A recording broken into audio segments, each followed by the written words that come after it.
آپ کو علم ہے کہ آج کے درس عرفان القرآن کا موضوع،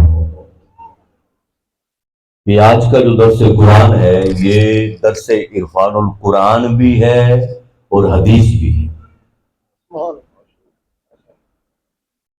اور موضوع ہے اصالہ ثواب کی شرعی حیثیت۔ یہ پچھلی دفعہ ہی مجھے ساتھیوں نے فرما دیا تھا، لیکن بعد ازاں جب شیڈیول بنا تو پھر مجھے حکم ہوا کہ بالخصوص یہ موضوع رکھنا ہے، اور مجھے 2 دن پہلے جو پوسٹیں ملی ان میں بھی باقاعدہ لکھا ہوا تھا اصالہ ثواب کی شرعی سے۔ حکمت ہوگی، وقت کا اور علاقے کا تقاضا ہوگا، جس وجہ سے تنظیم نے اور ساتھیوں نے مشاورت کی اور بالخصوص اس موضوع کا حکم دیا۔ فی زمانہ اگر آج کل یہ سمجھا جائے اور دیکھا جائے تو یہ کوئی اب نزاعی مسئلہ نہیں رہ گیا۔ یہ ایک وقت تھا جس پر بحثیں ہوتی تھیں، مناظرے ہوتے تھے کہ اصالہ ثواب جائز ہے نہیں جائز ہے، لیکن شاید اس پر ایک تفصیل کے ساتھ گفتگو کرنے کے لیے، اور آپ نے دیکھا ہوگا جتنے دوست ساتھی سنتے رہتے ہیں خاص طور پہ میرے موضوعات، تو میں نے کبھی فوتگی پر، قربانی پر اور چہلم پر اصالہ ثواب کی شرعی حیثیت پہ بات نہیں کی، اس لیے کہ جو لوگ چہلم میں آئے بیٹھے ہیں دعا کرنے کے لیے، اور جو قربانی میں آئے بیٹھے ہیں وہ اصالہ ثواب کرنے آئے ہیں، ان کو کیا منوانا ہے اور کیا سمجھانا ہے۔ لیکن میرا خیال ہے اس موضوع پر کچھ علمی حوالے سے مواد کو ایڈ کرنے کے لیے اور تفصیل کے ساتھ بحث و گفتگو کرنے کے لیے شاید ایک علمی سبجیکٹ کے طور پہ جو انہوں نے حکم دیا، یہ میرا خیال ہے کوئی نزاعی مسئلہ نہیں رہا۔ میں نے سوچا کہ چلو اس پر بات کر لیتے، اور آیہ کریمہ کا آخری حصہ یہ حضرت ابراہیم علیہ السلام کی دعا ہے، اور یہ ہم نماز میں پڑھتے سلام پھیرنے سے پہلے، رب اجعلنی مقیم الصلاۃ ومن ذریتی ربنا وتقبل دعاء ربنا اغفر لی ولوالدی وللمؤمنین یوم یقوم الحساب۔ اب اس پر میں پہ آؤں گا بعد میں۔ ابتدائی طور پہ ہم آغاز کرتے ہیں اس تصور کو سمجھنے کے لیے، یہ ذہن میں رکھ لیں کہ اصالہ ثواب کا مطلب کیا ہے، اور اصالہ ثواب کا معنی کیا ہے، اصالہ ثواب کا مقصد کیا ہے، اور اصالہ ثواب کا تصور کیا ہے، اس کا فلسفہ کیا ہے۔ یاد رکھ لیں، اصالہ ثواب کا معنی ہے کسی کو ثواب پہنچانا، نیک اعمال کی شکل میں، اور نیک اعمال کر کے اور نیک اعمال کے ذریعے ایصال پہنچانا، کسی کو ثواب پہنچانا۔ اور بنیادی تصور یہ ہے کہ یہ عمل غیر ہوتا ہے، جس کو ثواب پہنچایا جا رہا ہے یہ اس کا عمل نہیں ہوتا، عمل کسی اور کا ہوتا ہے۔ نماز کسی اور نے پڑھی، روزہ کسی اور نے رکھا، حج کسی اور نے ادا کیا، زکوٰۃ صدقہ و خیرات کسی اور نے دی، نماز زندہ نے ادا کی، دعا جو بیٹھا ہوا ہے موجود ہے اس نے مانگی ہے، یہ وہ بندہ ہے جو دنیا میں زندہ ہے، اور ثواب اس کو پہنچا رہا ہے جو دنیا سے جا چکا ہے۔ تو جو قبر میں ہے وہ عمل نہیں کر رہا، اور عمل کا دروازہ بنیادی طور پہ قبر پر بند ہو جاتا ہے۔ اصل مسئلہ یہ ہے کہ جب عمل غیر ہے، بندے کا اپنا ذاتی عمل ہی نہیں، تو کیا عمل غیر کا نفع کسی کو پہنچتا ہے یا نہیں؟ یہی تصور ہے اصالہ ثواب کا۔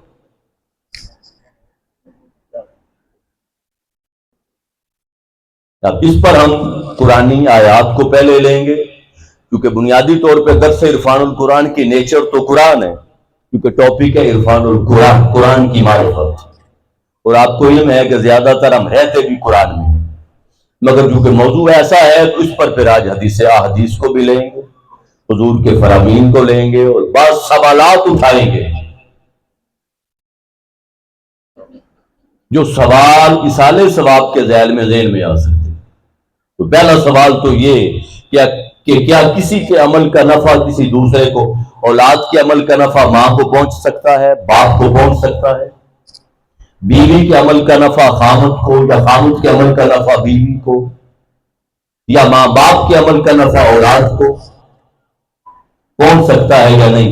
تو پہلی آیہ مبارکہ بطور دلیل جو یہاں سے آغاز کرنے جا رہا ہوں، وہ جو آیت تلاوت کی اس کو اینڈ پہ لیں گے، وہ ہے سورہ الحشر آیت نمبر 10۔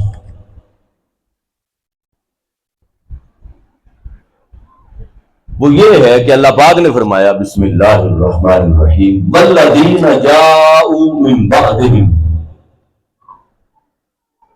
پس وہ لوگ جو السابقون الاولون کے بعد آئے۔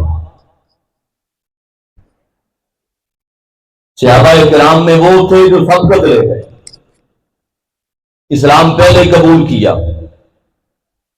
یہ 3 آیات ہیں، تینوں آیات میں یہ تفصیل ہے، اس میں بیک گراؤنڈ ہے۔ پھر ہجرت کر کے گئے تو مہاجرین بنے، یہ پہلا طبقہ تھا جو سابقون الاولون کا تھا۔ ہجرت کر کے گئے تو مہاجر بنے، اور جن کے پاس گئے وہ مدد کرنے والے تھے، وہ انصار بنے۔ یہ انصار کا طبقہ دوسرا طبقہ تھا، اور تیسرا طبقہ وہ تھا جو سابقون الاولون کے بھی بعد آیا اور انصار کے بھی بعد آیا۔ صحابہ کرام ہجرت مدینہ کے بعد مدینہ پاک پہنچے۔ مولا کائنات سیدنا صدیق اکبر، سیدنا فاروق اعظم، سیدنا عثمان غنی اور وہ صحابہ جو ابتدائی دور میں آقا علیہ السلام کے اولین مخاطب تھے اور اسلام قبول کیا تھا، ہجرت کی، تو یہ سابقون الاولون ہوئے۔ جن کے پاس پہنچے، دعوت دی تھی مدینہ پاک میں، ان کا طبقہ دوسرے نمبر پر آیا، وہ انصار بنے۔ اور جو ان دونوں کے بعد آئے، اب ان کا ذکر ہو رہا ہے، والذین جاؤوا من بعدہم، وہ لوگ جو ان کے بعد آئے۔ اب سنیں، صحابہ بھی تشریف لے گئے، سابقون الاولون شہادتیں ہو گئی، وصال ہو گئے، انصار میں بعض کی شہادتیں وصال ہو گئے۔ بعد میں طبقہ آیا جن کی ملاقات نہیں ہوئی، جا چکے تھے دنیا چھوڑ کے پہلے، بعد میں آنے والے ان کی ان سے ملاقات، لہذا فرمایا والذین جاؤوا من بعدہم، جو ان کے بعد آئے، وہ لوگ جو ان کے بعد آئے، یقولون، یہ اللہ کی بارگاہ میں عرض کرتے ہیں۔ اب یہ قرآن کہہ رہا ہے، سورہ الحشر آیت نمبر 10، یقولون، یہ اللہ کی بارگاہ میں عرض کرتے ہیں، ربنا، اے ہمارے رب۔ اب یہ الفاظ پہ غور کریے گا، میں نے ڈیٹیل بتا دی کہ جا چکے تھے، اب دعا کر رہے ہیں ان کے بعد آنے والے، تو کہہ رہے ہیں ربنا، اے ہمارے رب، اغفر لنا، ہمیں بخش دے، اپنے لیے دعا کی، ہمیں معاف فرما دے، وَلِإِخْوَانِنَا، اور ہمارے بھائیوں کو معاف فرما دے، الذین، وہ بھائی، میں ایک ایک لفظ کا ترجمہ کر رہا ہوں، الذین، وہ ہمارے بھائی، سبقونا بالایمان، جو ایمان میں ہم پر سبقت لے گئے تھے۔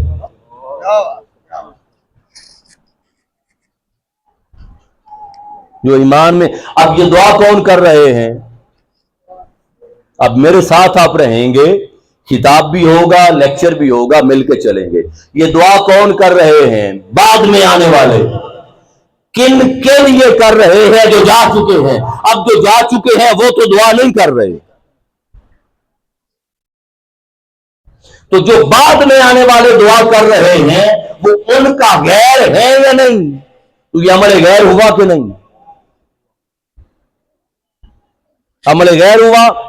تو قرآن کہہ رہا ہے ربنا اغفر لنا ولاخواننا الذین سبقونا بالایمان، مولا جو ہم سے پہلے ایمان لانے میں سبقت لے جا چکے، پہلے ایمان لا چکے، مولا ہمیں بھی معاف فرما، ہمیں بھی بخش دے اور ان کو بھی بخش دے جو جا چکے اور ہم سے پہلے ایمان لائے۔ میرا ایک سوال ہے، سوال یہ ہے اگر بعد میں آنے والوں کی دعا ان کے حق میں قبول نہیں ہونی تھی، اور اگر بعد میں آنے والوں کی دعا کا نفع جانے والوں کو ملنا نہیں تھا، قرآن نے دعا کرنے کا حکم کیوں دیا؟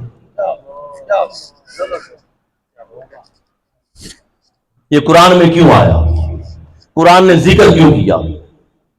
قرآن نے اصلاح کیوں نہیں کی؟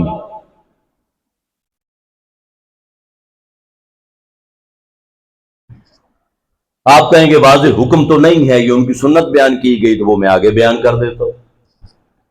اب ایک بات یہ ہو گئی۔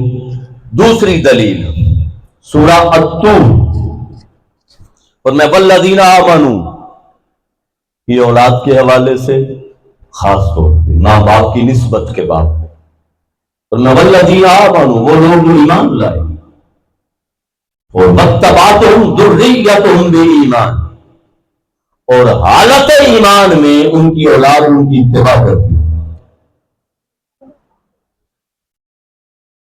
واتبعتہم ذریتہم، ان کی اولاد ان کی پیروی کرتی رہی، تو پہلی نسبت ذریت بن گئی، نسبت تعلق بن گیا، خونی تعلق اور محبت کا تعلق بن گیا، رشتہ بن گیا۔ اور دوسری نسبت بے ایمان، حالت ایمان میں وہ بھی ایمان لائے تھے اور ان کی اولاد بھی ایمان پر تھی۔ اور اولاد ایمان پر کیسے ہوگی؟ ماں باپ اپنا کوئی عمل سامنے پیش کریں گے تو اولاد نقشے قدم پہ چلے گی نا۔ اولاد کی تربیت کبھی بھی خطابات کے ذریعے نہیں ہوتی۔